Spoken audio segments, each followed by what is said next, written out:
So good evening, everyone. This is Lori Barrington, Associate Vice President of Delivery here at ICAR.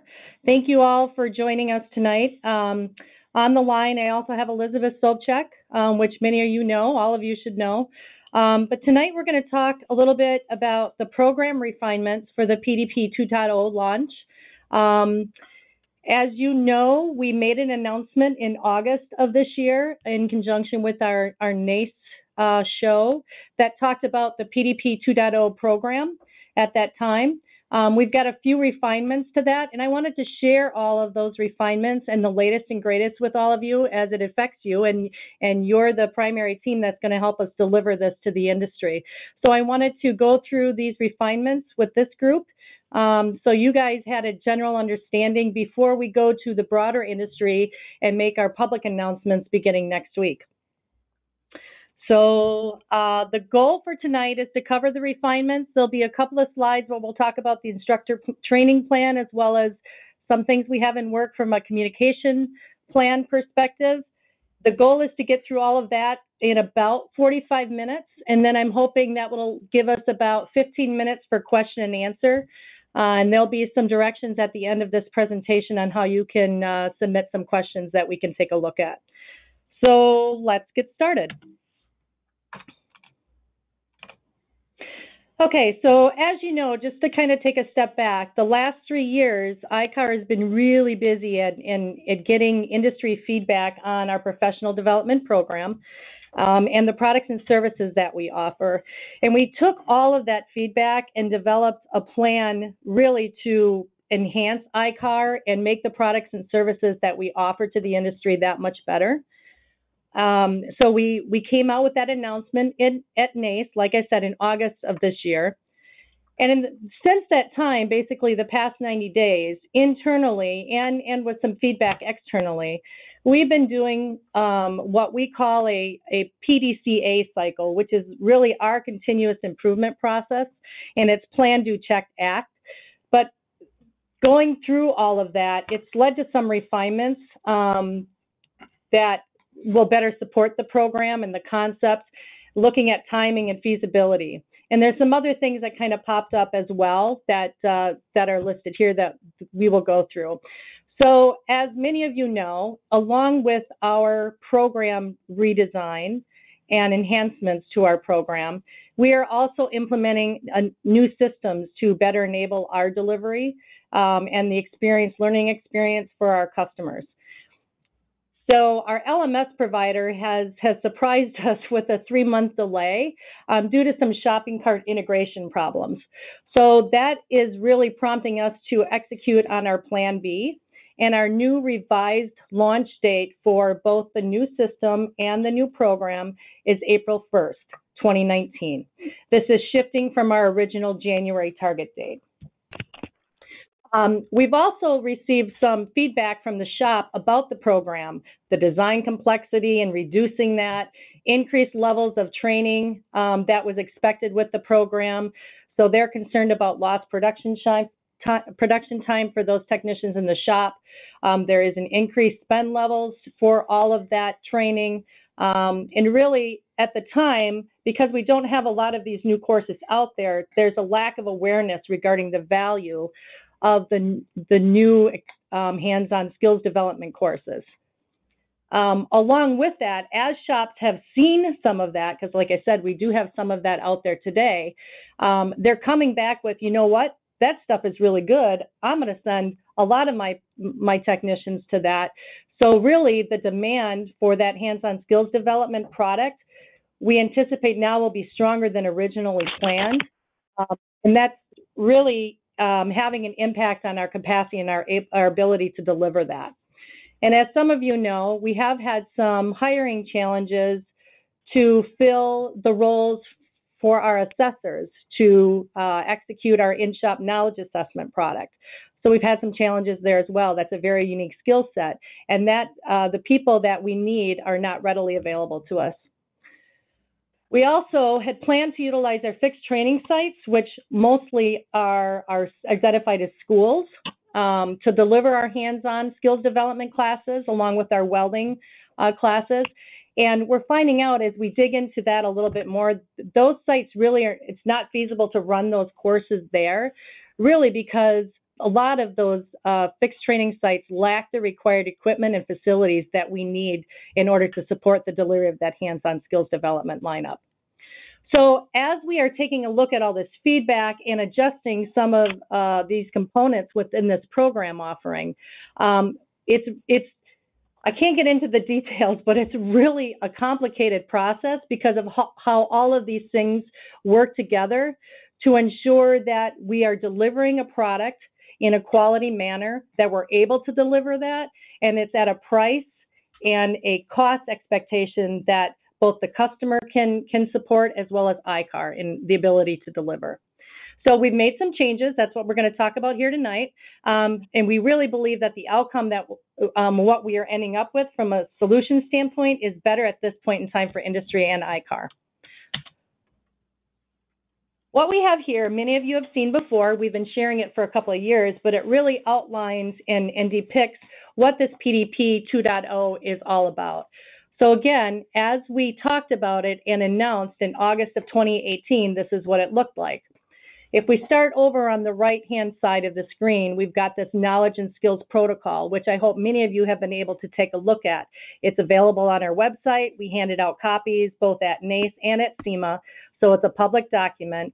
But really, that knowledge and skills protocol was developed in conjunction with the industry, with their input, their buy-in, and it is the training standard, if you will, that the industry believes all technicians must possess and have and complete successfully in order to perform complete, safe, and quality repairs.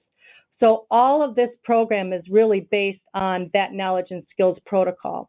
And recognition of completion, successful completion of that protocol shows up by way of a platinum designation or a gold class designation for shops. So how do you get there? Well, it's really the same as today, right? You have existing ICAR training.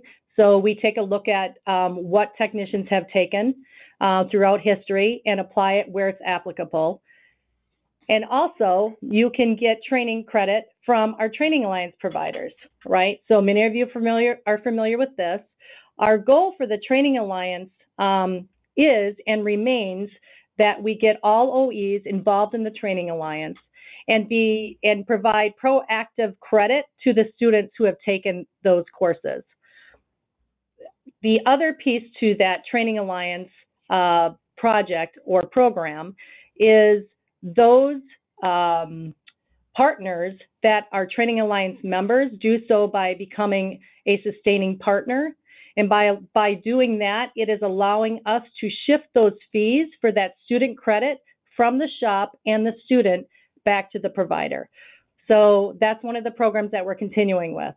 The other way to get some credit and to understand what gaps someone may have in working towards completion of the knowledge and skills protocol is the knowledge assessment, which today is optional.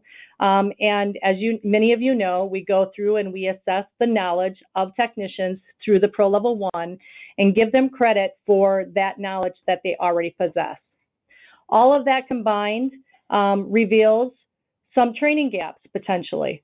So it is the goal then to complete your training gaps towards full completion of the knowledge and skills protocol. And you do that by taking the new ICAR purpose-built curriculum, which is being launched next year, or again, using any qualified Training Alliance providers that have training that meets those requirements as well. Once you close those gaps, just like today, you receive the gold class designation or the platinum designation if you're a shop or an individual. And then there's an ongoing maintenance cycle for that to maintain that designation. So that's keeping up with ongoing knowledge and skills development through training, again, through the Alliance or ICAR. And then also validating and verifying the skills on those skills development courses that you have already completed, welding, for example. All of this is scheduled to launch in its entirety in 2019. Okay, so that's what we announced in August this year. So what does all that mean? Well, ICAR is really raising the bar on training is really what it means. And that's based on industry feedback that we've gotten very strongly from OEs, from body shops, from insurers, from almost everyone in the industry. Really, they were telling us the same thing. So let's get into a little bit of the detail here. So what does raising the bar in training mean? Well, from a platinum designation, today we call you a platinum individual if you have completed through Pro Level 1 training. ICAR of the future will award a platinum designation when you obtain Pro Level 3 training. So we will not call you platinum until you complete Pro Level 1, Pro Level 2, and Pro Level 3 training. Gold Class. So Gold Class of the future will now be awarded when a shop and the technicians within that shop meet the training requirements through Pro Level 2. Who within that shop needs to train? Well, that's also changing. Today we have the 4 role reps.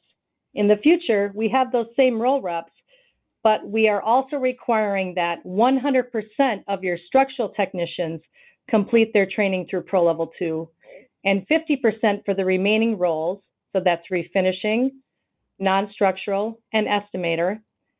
50% of your staff there complete through Pro Level 2. Some other changes around who can hold those roles. Today, you can hold all 4 roles if you'd like. In the future, one person can hold up to 2 roles. We have Gold Class renewal dates.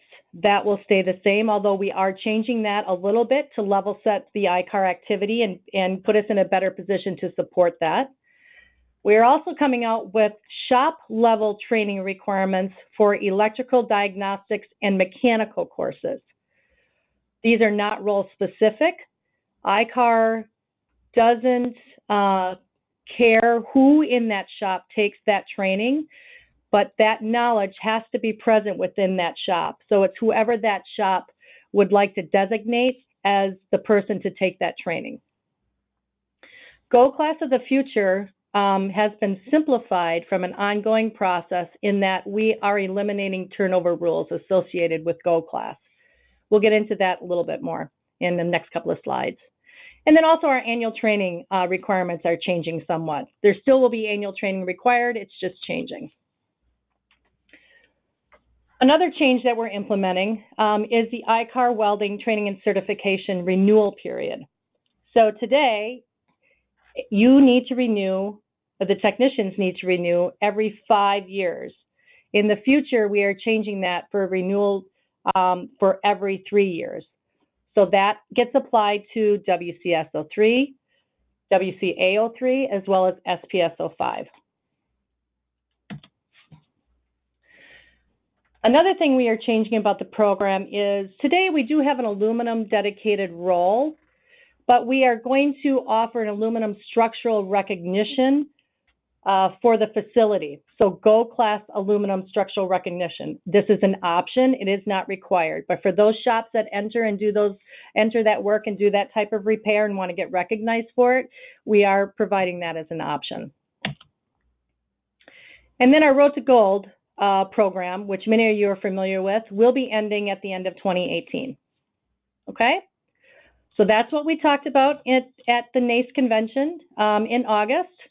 And the good news is there's really no changes here. So the core of the program really is not changing. Okay? So you're probably sitting here going, well, Lori, why did you bring us all together and what are these refinements? Well, let's get into a little bit more detail about those refinements. So the next 3 slides list out the topics in the far left that we'll talk about. It describes where we are from a current state, so that's what the rules are today. Then we talked about future state as of August 2018.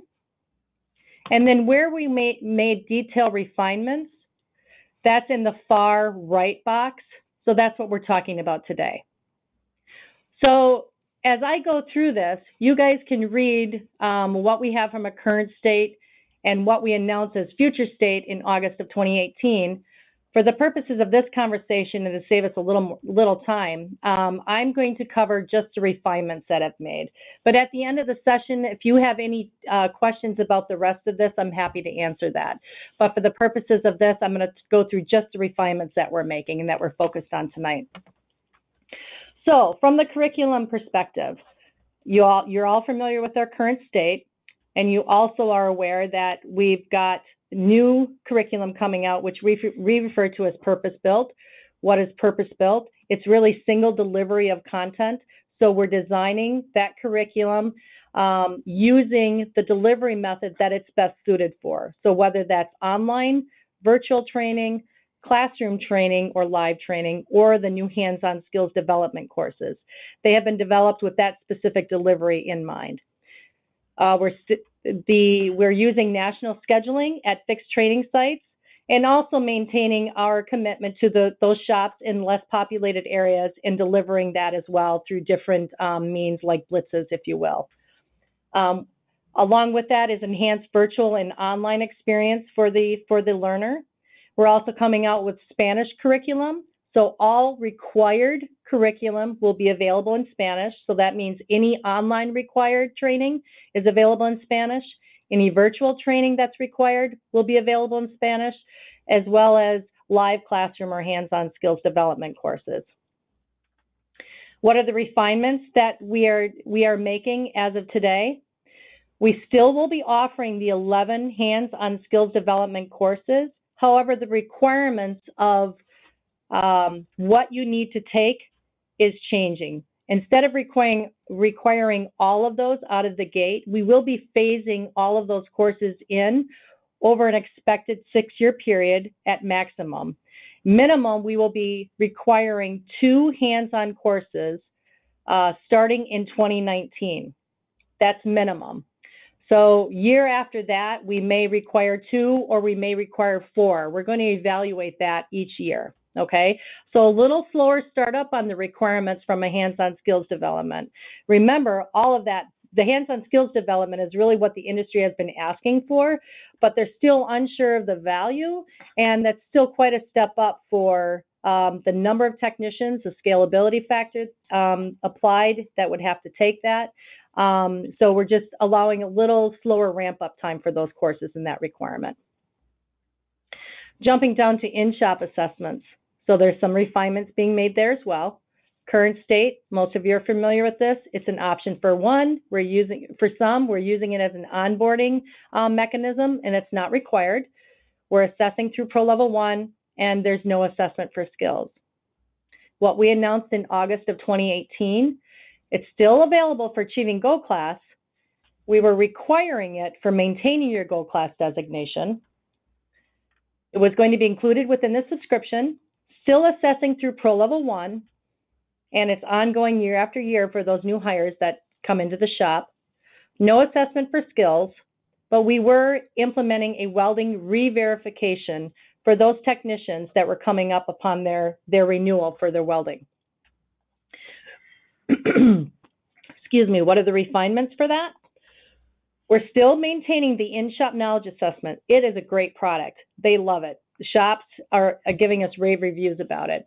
We are not going to require it from a Gold Class perspective. So what does that mean? It's still going to be available optionally, just as it is today, for achieving Pro Level 1 requirements. It won't be part of a subscription. We're actually debundling that from a subscription. And that's really in support of optional consumption. We have had some shops say, you know what, it's a great product. I'm glad I did it the first time, but I don't have a lot of turnover. So to include that price in a subscription for me, really, I don't see the value in it. So it's not something that they want to pay for year over year. So we're going to make it optional. The welding re-verification activity shifts from it happening during an assessment as part of the subscription to when we're in the shop to conduct a welding training certification class or a hands-on skills development event. Okay. Again, we're debundling that from the subscription.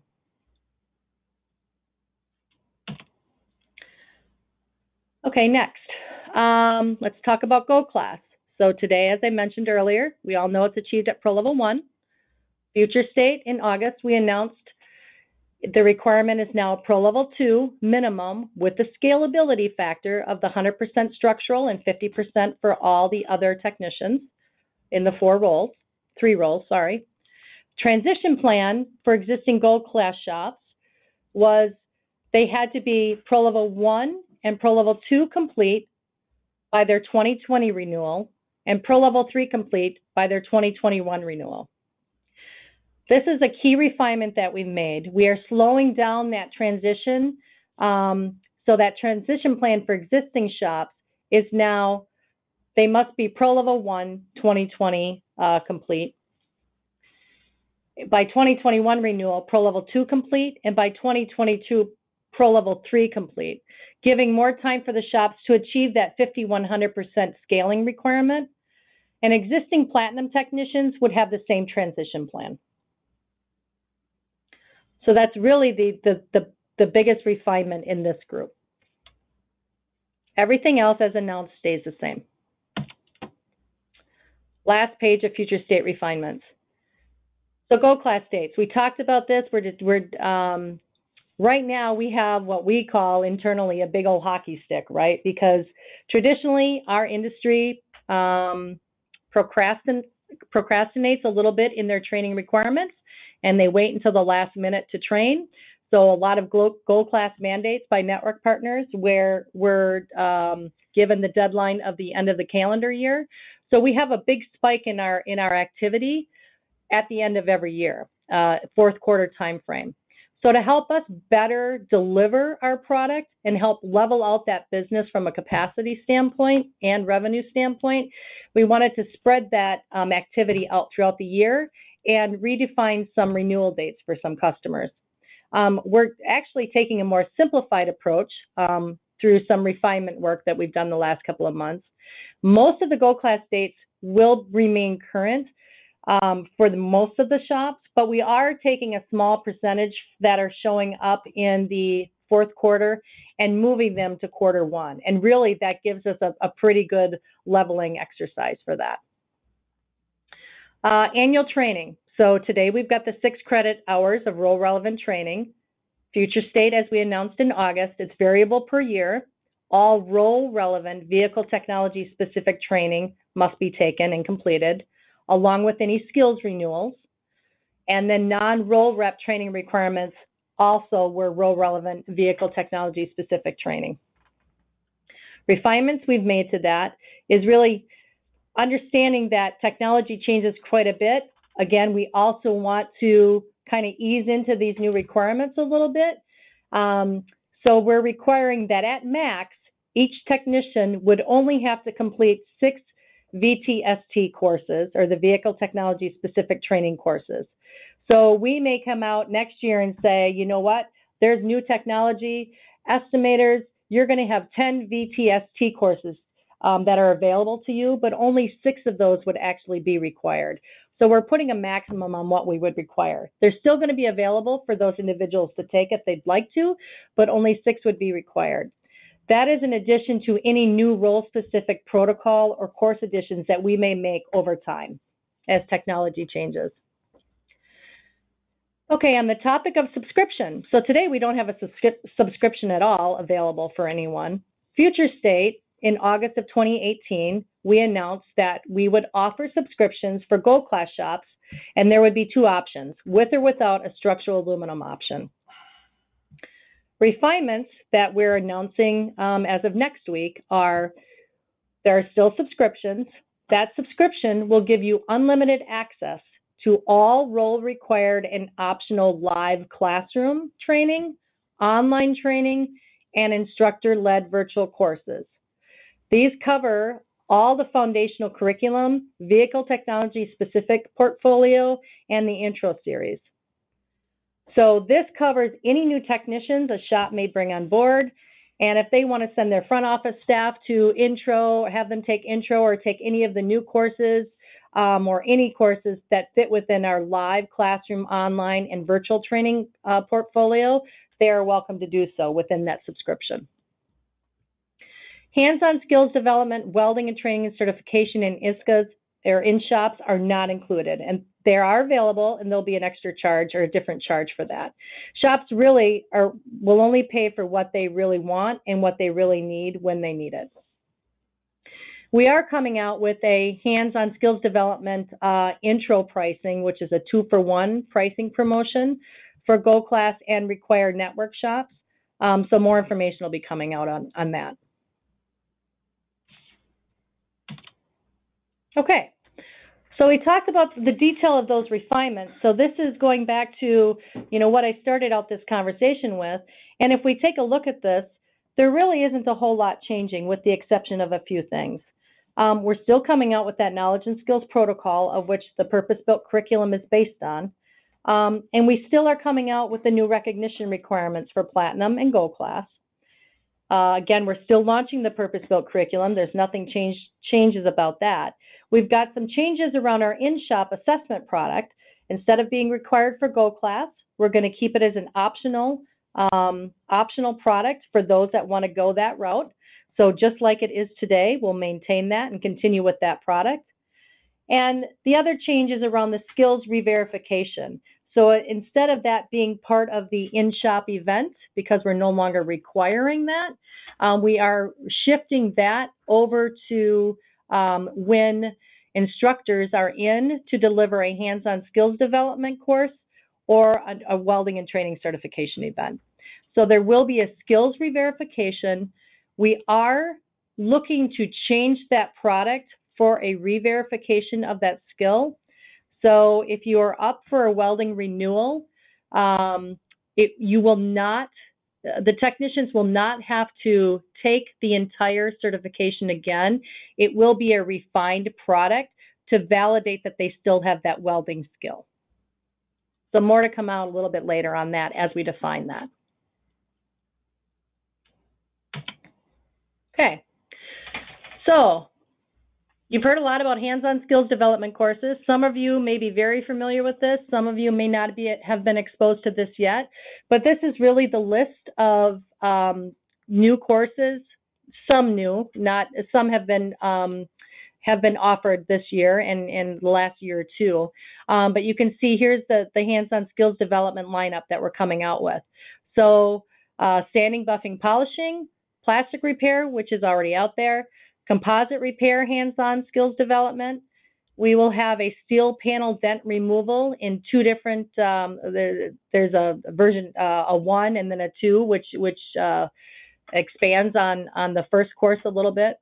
We'll offer an aluminum panel dent removal, hands-on skills development class, as well as panel installation using hem flange. Rivet bonding is out there already. Some of you are very familiar with that. We'll still have the squeeze type resistant spot welding. We'll still offer the MIG brazing hands-on. And then another new one is measuring, anchoring, and pulling. So there's two that you can see that have asterisks. So I mentioned that we are slowing, kind of holding back a little bit how many we require the first year or two. So you can see the first two that we will require starting next year are the squeeze type resistant spot welding and the MIG brazing courses, which have been out there. Those two courses are already required by a couple of our network partners. That's one of the main reasons why we selected those as being required for this next year to start with. All others will be offered optionally. Here's a list of our classroom courses. So those live classes that we do not consider to be hands-on, but very good content still. You can see, again, I've got an asterisk by those classes that are required in various roles and in various pro levels. So we have capturing quality photos, coordinating the repair process, art and science of estimator interactions. We will continue to offer the FOR 06, the 2015 Ford F-150 structural repair training, requirement of understanding the cycle time process. And then we have a few production management classes that we will continue to offer, which is synchronizing workflow through team communication and refining the team in the business. Color theory application is a new live class for the refinishing role. And then we will still continue to offer the vehicle technology trends and diagnostics overview course. That gives you a pretty good indication or a listing of what required and optional courses we'll have beginning in 2019. Okay, so for the next two slides, I'm going to hand it over to Elisabeth, who will walk through instructor training plan and communication improvements that we have planned. Elisabeth? Great, thanks, Lori. So welcome everyone and good evening. This is exciting times for ICAR, and we have had at least 3 of the Train the Trainer sessions that started. We just finished up our 3rd one in Nashville last week. The one in Appleton back at the end of September was very successful. That was our initial, what I like to call a quote unquote pilot with the instructors, because that was our very first hands-on, facilitation of this curriculum. And that's what this curriculum is. It's facilitation. You're not instructing per se. And so we come into our last one for 2018 in Carlsbad following the week of Thanksgiving. So they've been very successful. Out of this, we've been able to determine who people with skill sets of train the trainers are, those that can teach the course.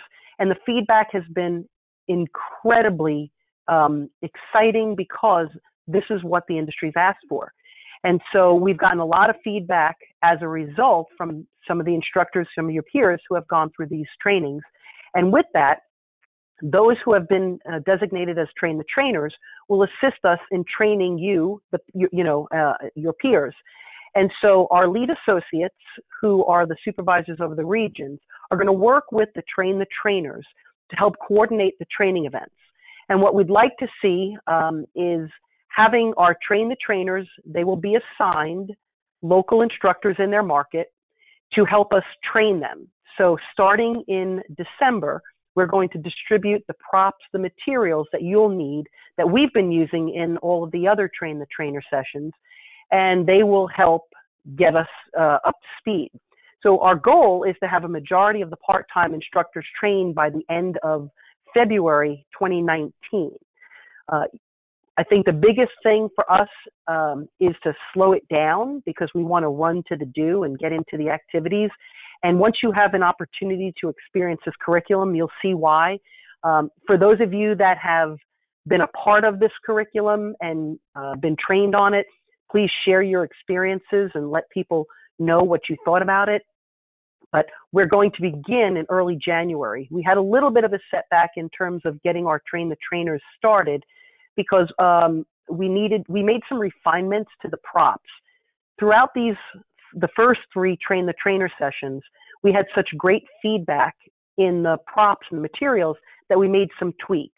So as a result, that had to get spec'd out, and then our vendors needed to make those modifications. So it slowed down the production of getting those props and materials out. So there was a little bit of a delay, but not too much. So again, expect for those that are train the trainers to be given these props and materials at some point in December. They'll be ready for distribution. And then we're going to continue to conduct additional training as required. So again, very exciting times. Please just know that if you have not been able to make a train the trainer, we have you on our radar. We will be contacting you and setting up some training for you. That takes us into our communication plan. And so as far as our communication improvements plan, we want to be transparent with you. Brian and I have been saying this, on our meetings. We've been hosting web meetings since September on this curriculum. We did an intro, and then since the beginning of September, every Monday and Wednesday, we did a deeper dive on all the curriculum, including the live classes. So our goal is to improve our frequency, the timeliness, and the quality of the communication for all of you, both, the instructors and the assessors, because again, it's about transparency. And so beginning in January of 2019, we're working on getting the new systems implemented, those processes, the courses changed, and we're going to focus the first 6 months of 2019 on systems implementation and getting you up to speed.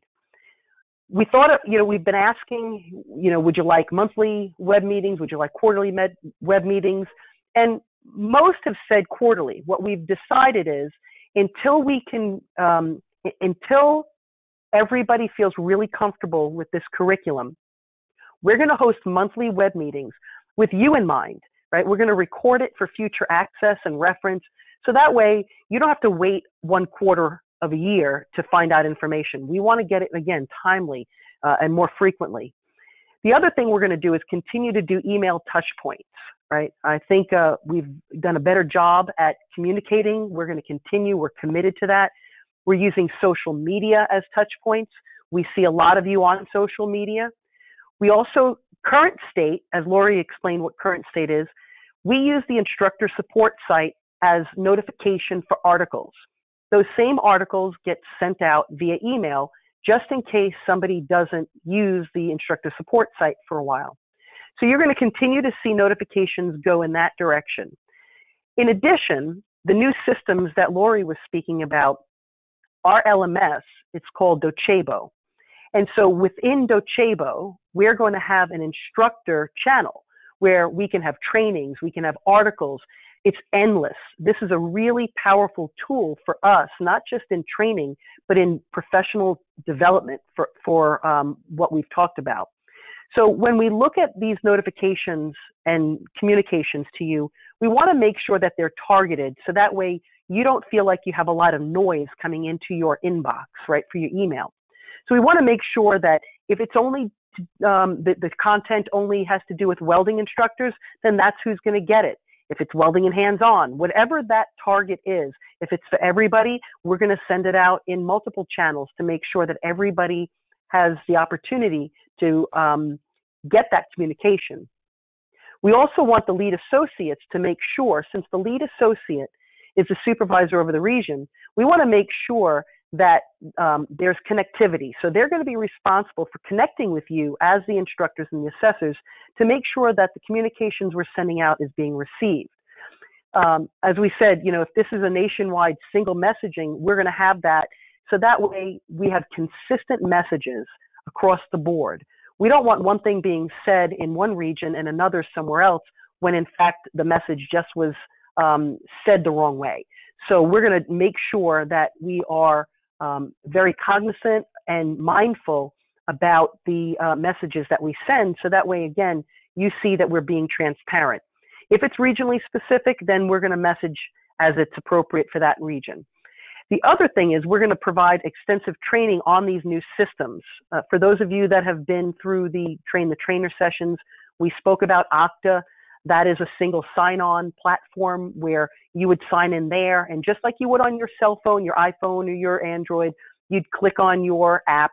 We're going to walk you through that new systems and the processes because they're being developed as well, and so that should start in January of 2019. So there's a lot on the horizon. I couldn't be more proud to do this with you and be excited and proud of you. As Lori said, the opportunities that we have to change the industry is endless. So through us being better communicators and working together, there's nothing that we can't accomplish. So with that, I'm going to turn it back to Lori. I know she's got a little bit more to touch on, and then I believe we'll take questions. Okay. Yeah. Thanks, Elisabeth. Actually, that's it. That covers it. Thank you to everyone for all your support, your patience as we work through this. I understand and I support all of you that are out there doing this every day, every night, every weekend, delivering the product, the good product for the industry. And I truly recognize that you guys and women are the face and the brand of ICAR. So I am here to ensure that we give you all the information that we can possibly give you. I'm happy to answer any questions, actually not just tonight, but anytime. Please reach out and just know that we want to do everything we can to properly support everything that you're doing for ICAR and the industry as a whole. So thank you for all your support. Thanks for listening, and we'll open it up for questions. So here are the instructions on how you can do that. And I will take a look at what we've got coming in here for some questions. Lori, do you want me to take the first one about BRZ? Sure, go ahead. Thank you. So, yeah, no problem. So, Steve, the question is, BRZ, that's the MIG raising. Is there a new sheet to fill out, or is it just sign the attendance sheet? There's actually two. So you should get a class roster. And then if you go into the instructor support site, current state, and go to the BRZ curriculum, where you would get all of your course files, you should see the student feedback form or the class record. I believe it's the last link at the bottom. print that out, one for each of your students, and you have to send that in along with your class attendance form. So you can either send that in to the, I guess it depends on how many students you have. You can either FedEx them in, or you can scan them and send them in to, let's see, I'll have to get you that email because I believe it's not going to be the WTC results. That's only for welding. So I'll make a note from my parking lot here, Steve, and get you an answer on that. Thanks, Elizabeth. Okay, the next question up is, do you know the prices of the subscriptions? And gosh, you know what? I was going to check that and I forgot before we came into the session. But Nick, I believe, is on the line, and I can take a stab at that, but I know Nick knows it off the top of his head. So Nick, if you could chime in perhaps and answer that question for me. Be happy to. Good evening, folks. So subscription price, we have actually two ways to compute it, two segments of it. So the first is a shop fee. So the shop will pay $1,000 a year for that subscription. And remember, subscription is all live online virtual training, all vehicle technology specific training, all intro, and it also includes RTS. So it's $1,000 a year per shop, and then $325 per tech per year. Okay, so a shop of 9. I think the last time we talked, we went over a standard shop of 9 technicians. I want to say a shop of 9 will cost roughly $39.09 or $39.25.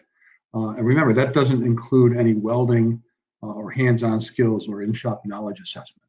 But as Lori said, a lot of shops have taken that training already, and they've said, hey, don't charge me separately in a subscription where I have to keep paying for that. Let me pay for only the things that I need. Okay, so I hope that answers your question. Okay, thanks, Nick. Another question from Gary. Can you send out the PowerPoint? You know what? I know this recording will be available either tonight or tomorrow, so you'll have the information that way. I will check to see if I can send you the PowerPoint. I'm not sure of that right now. We may want to wait a few weeks until we get the general industry announcement out. So we will circle back with you on that. Scott Moore has a question on here about ITEs, question mark, but I'm not sure. I need more specifics about what you're actually asking there. Jamie Shoebridge, can we release the schedule for first quarter at this point? Yeah, Jamie and Elizabeth maybe can chime in a little bit more about this. Yes, we should be, again, first quarter scheduling will be current courses that we have today. We are not starting to launch new purpose-built yet until beginning late first quarter or second quarter. So yes, we need to be releasing those schedules for first quarter. Steve Shiflett, Elizabeth, rivet bonding as well. I think that's referring back to the BRZ02 question. Same answer. Okay. Nope, same answer. Okay. Mickey. I'll resend out the email, Lori. Okay, thanks.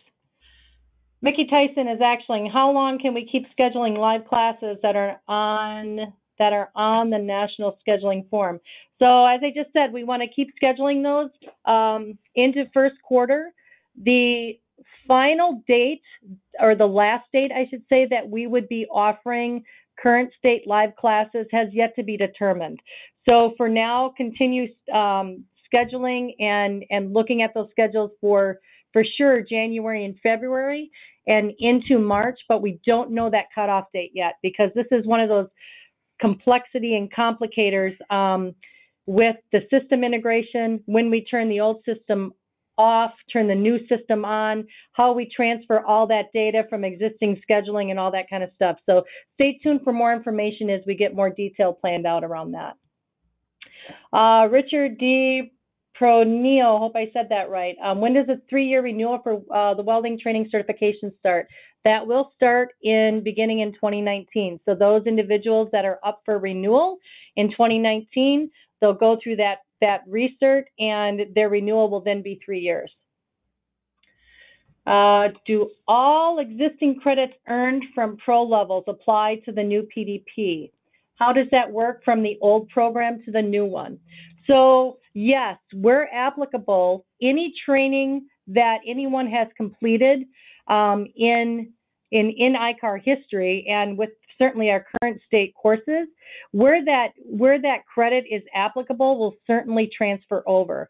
There is a high percentage of credit transfer from existing curriculum to new curriculum. So shops don't need to fear that they have to retake all this curriculum. We've added some knowledge areas. We have refined some course content based on technology changes and updates that were needed. But any content that has stayed the same or any technology that has stayed the same, that course credit will carry over. So yes, the answer is I won't say all existing, but the majority of existing credit will transfer over. Christopher Muller, how does BRZ02 and resistance spot welding relate to pro levels? Does one become pro level 2 required, and does one become pro level 3? Is it just for steel structural? Elizabeth, I'd have to check a document, but do you know that answer off the top of your head? No, I don't. Okay, Christopher, we'll circle back with you on that and get you that answer. I don't want to give you information that isn't entirely accurate, so we'll get back to you on that one. Next one. Let's see. Is in the shop getting put on the back burner, so to speak. So is in shop getting put on the back burner? No, in shop. I'm assuming you're referring to the in shop knowledge assessments. In shop knowledge assessments are not getting put on the back burner. We are continuing with that product. That's a successful product for us. That is a high value product in the aspect of our from our customers. We may be making some refinements to that. We have to change some of the questioning to support the purpose built, but it is not being put on the back burner. We will continue with that product. And then what happens in 2020? We have to work through that a little bit, but remember the original announcement came out in August about a Go class requirement and having to do that in shop. We will be evaluating whether or not that requirement comes back after 2019. So more to come on that, but it is definitely not going away at this point. Let's see, question doesn't say from who. Will there be subscriptions for insurance companies? You know what? That's a great answer, and I'm going to hope Nick can answer that one for me. I love that question. So whoever asked that, I can't see, but thanks for asking that. The answer is we have subscription for insurance companies. It's called our Sustaining Partnership Program. So if you work for an insurance company and want to know more about it, send me an email or give me a call. Love to talk to you about it. Great question. Okay, thanks, Nick. Joshua Van Heel, his question, when will more IQWs for the new hands-on skills development training be available? So I think Elizabeth talked about that. Just kind of stay tuned. We're going to be hooking you up with some train the trainers that have gone through that process. So stay tuned on dates in your area. Elizabeth, anything more to add on to that? Nope, perfect. Thank you. Okay, thanks. Okay, Scott Moore, when will they be available for any of the new classes? I'm not quite sure exactly what that means. If you could type back in and give me more specifics. Lori? Yes, that go has ahead. To do with IT, that has to do with the ITE question. So Scott would like to know, when will the new ITEs for the new hands-on courses be available? Got it. Would you like me to take a stab at that one?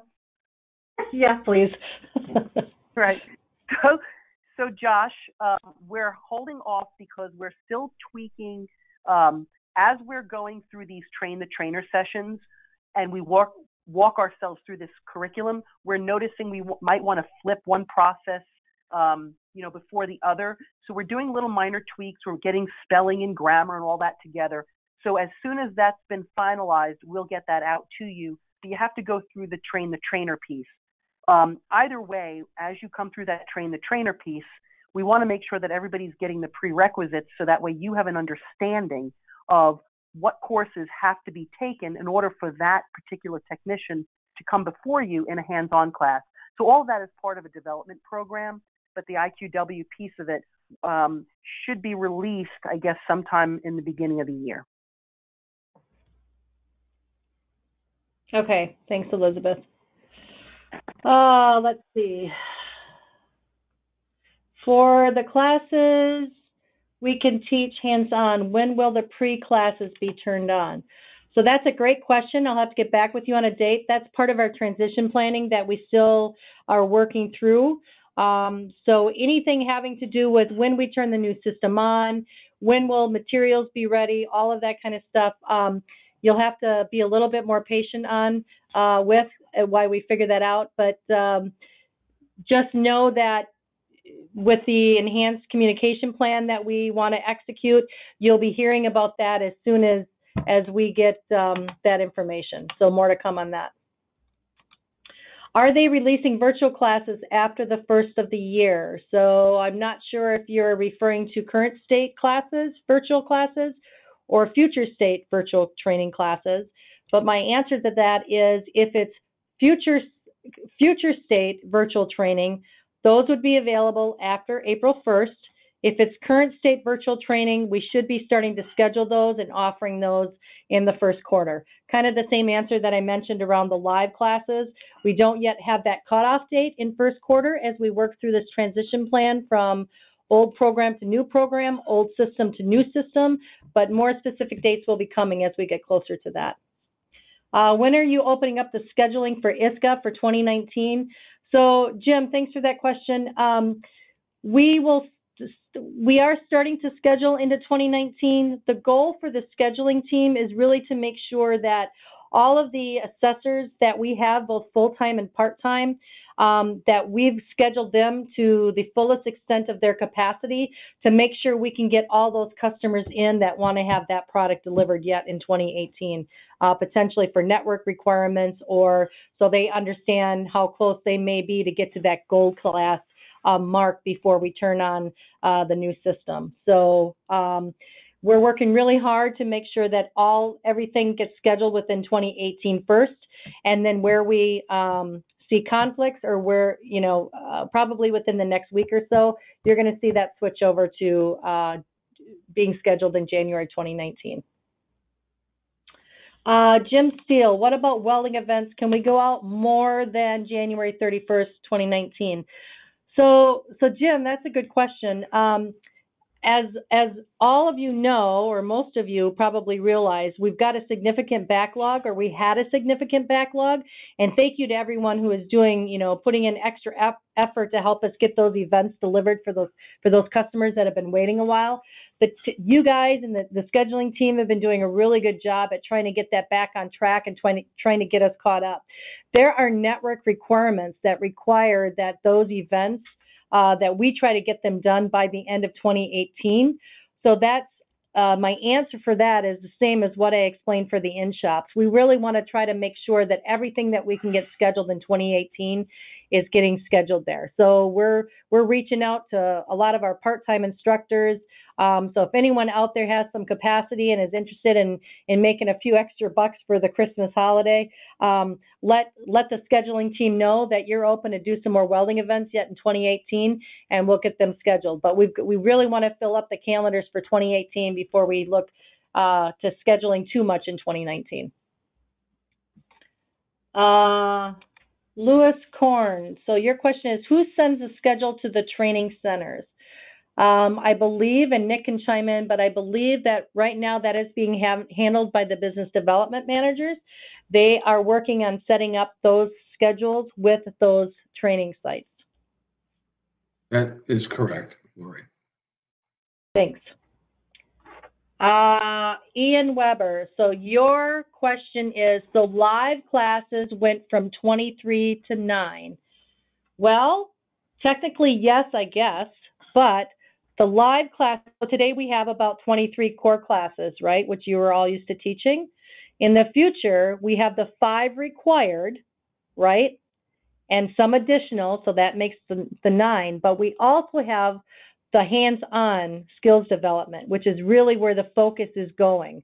So it's less sitting in a classroom behind a desk or a table watching an instructor, and it's more about getting more of the hands-on into the industry and getting those students busy and getting their hands dirty and working with the instructors through that. So while not all of those hands-on are going to be developed, we are hearing more and more that while more are not being offered, maybe not required, we're hearing more and more from shops that they can't wait to take that stuff. So some shops may want to hold back a little bit, but we don't think there's going to be any problem with the demand for those hands-on skills development classes. So that's really what the industry wants, and that's what we're going to work on delivering. So Fern, you've got a question here. Hello. Will the electrical mechanical classes needed for Go Class be done through live classes or online? I got to think about that. I am fairly certain that most of them are available online. I do not, there may be 1 or 2 that are live, but most of them are online. Okay, I'm just going to do a time check here. We're at 7:27, so we've got a few more minutes to take a few more questions. Let's see. Mike John is asking, I don't understand the purpose of the $1,000 per shop and $300 per technician charge. Is this assessed to every shop participating in the training program? That price is for those shops, those Go Class shops that want to sign up for a subscription price.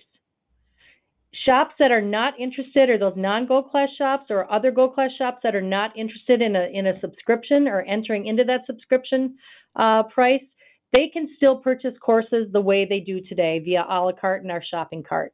So the courses are still available regardless of if you get into a subscription plan or not. But the subscription is really where the value comes in, because you can train everybody in that shop on the majority of our courses. And it's the shops that we've talked to are really finding good value in that. Hey, Lori, if I could just jump in just for a minute. Hey, Mike, one of the things you have to think about is the varying degrees of technicians in those shops. So as we looked at making this fair, making subscription fair, we said, geez, how do we do that for a shop of 4 technicians versus a shop of 24? So we came up with the base subscription, the annual subscription, and then just said, let's just charge on a per tech basis. So it makes it very affordable for that smaller shop, as well as pretty affordable for a good size shop. So we think it's fair. Good question. Okay, we're down to just a minute or two. Let me see what else we've got. We got a lot of questions in here, and guys, I'm sorry, we're not going to be able to get to all of them, but happy to try to answer them separately if possible. Let's see what we can pull out of here. Ed Mayer, with our fixed training sites not having capability, what is our plan? That's a great question, Ed. That is something that we're working through right now. The team, lead associates and business development managers, just spent a couple of very intense weeks at reaching out to all of those fixed training sites to get a better idea of what actually they can support, so what equipment they have. We are beginning to take a look at all of that data and trying to understand the best direction to go for fixed training sites. In 2019, however, we have made the decision that most of those classes, hands-on skills development classes, will be delivered in shop. Okay, we may utilize some fixed training sites where they have that capability, but the focus will be to deliver those in shop in 2019. So more to come on what we're going to do with the fixed training sites and what that plan will be. Okay, let's take one more question here. Let's see, some of these are pretty similar.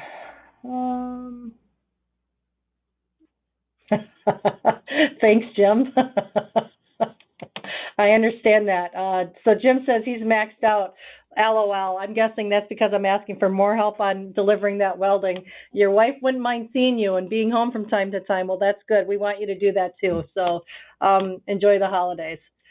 So, okay, sorry I didn't get to all the questions, but I think we answered the majority of them. If any of you still have a burning question that you feel I didn't answer, please reach out to me or reach out to Elizabeth. My email information, I think you all would have gotten because it would have been on the webinar, but it's Lori, Lori, Barrington, Barrington, at I-CAR.com. So first name Lori, last name Barrington, at icar.com. So go ahead and send me an email, and you obviously have Elizabeth's email address and contact information. Be happy to answer any more questions. So I hope everyone has a great Thanksgiving holiday and upcoming Christmas holiday if I don't talk to you before then. Again, thank you for everything that you do. We really appreciate you guys, and it's exciting times here at iCar, and I can't wait to see you guys deliver all this new stuff. So thanks again. Talk to you soon.